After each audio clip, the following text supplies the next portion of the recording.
Dizzy Gillespie, born John Burks Gillespie in 1917, was one of the most talented, inspirational, and influential trumpet players of all time.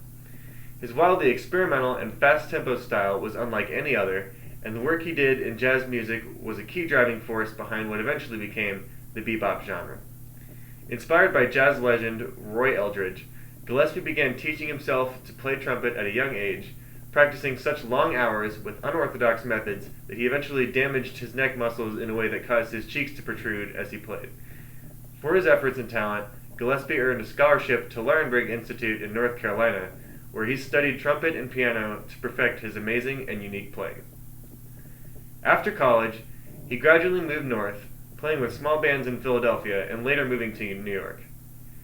During this time, Gillespie earned his nickname Dizzy for his temperament, sense of humor, and intense soloing.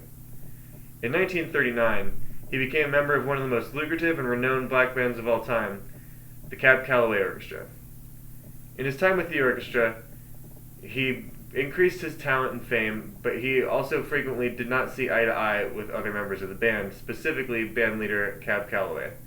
Calloway was reportedly not a fan of Dizzy's unpredictable style, and their butting heads eventually reached a peak with a heated altercation that ended in Dizzy's dismissal from the group.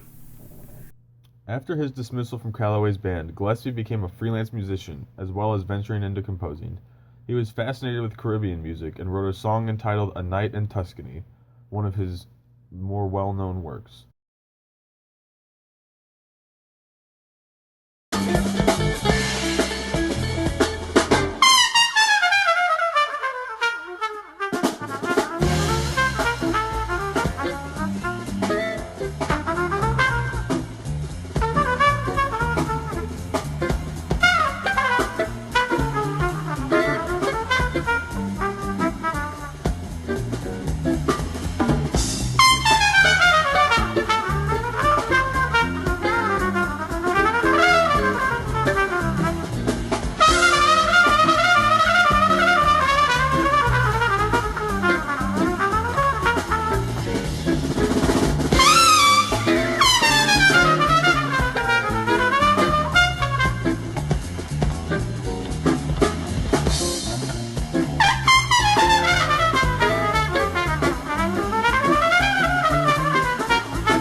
A Night in Tunisia was written by Dizzy Gillespie when he was playing with the Benny Carter Band, and it is considered to be a jazz standard. Sometimes this piece is even referred to as interlude. Many people consider this to be one of Gillespie's signature pieces of bebop big band.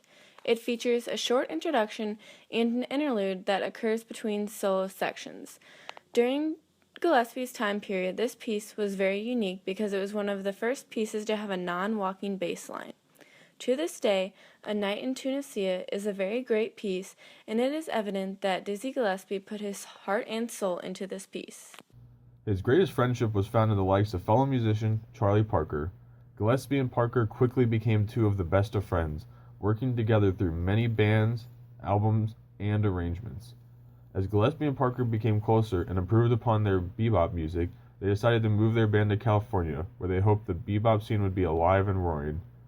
However, their hopes of gaining popularity in the West Coast bebop scene soon became unattainable. After their move, Gillespie was forced to part ways with his good friend Charlie Parker due to his severe drug addiction. This soon became a sad reality for the originators of bebop.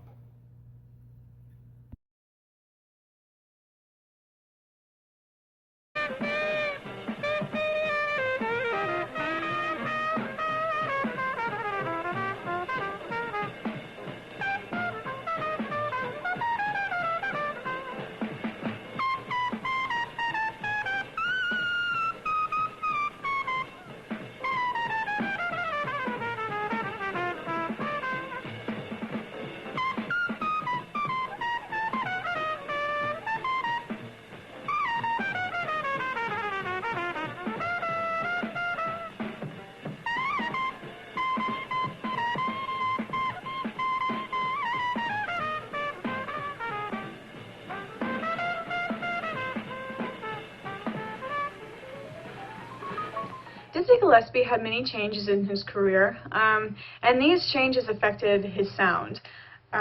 So he had a small automobile accident in 1948, and after this, Gillespie could no longer hit the B flat above high C. Later on in the 1940s, Gillespie was a part of a movement called the Afro-Cuban music movement. Afro-Cuban jazz was considered bebop-oriented, but some musicians classified it as like a modern style.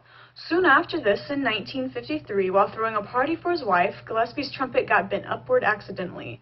Fortunate for Gillespie, he liked the way his trumpet sounded after this incident, and had a trumpet personally made to fit the accidentally bent trumpet. Dizzy also had an amazing career lasting for about 50 years. His career lasted until his death on January 6, 1993.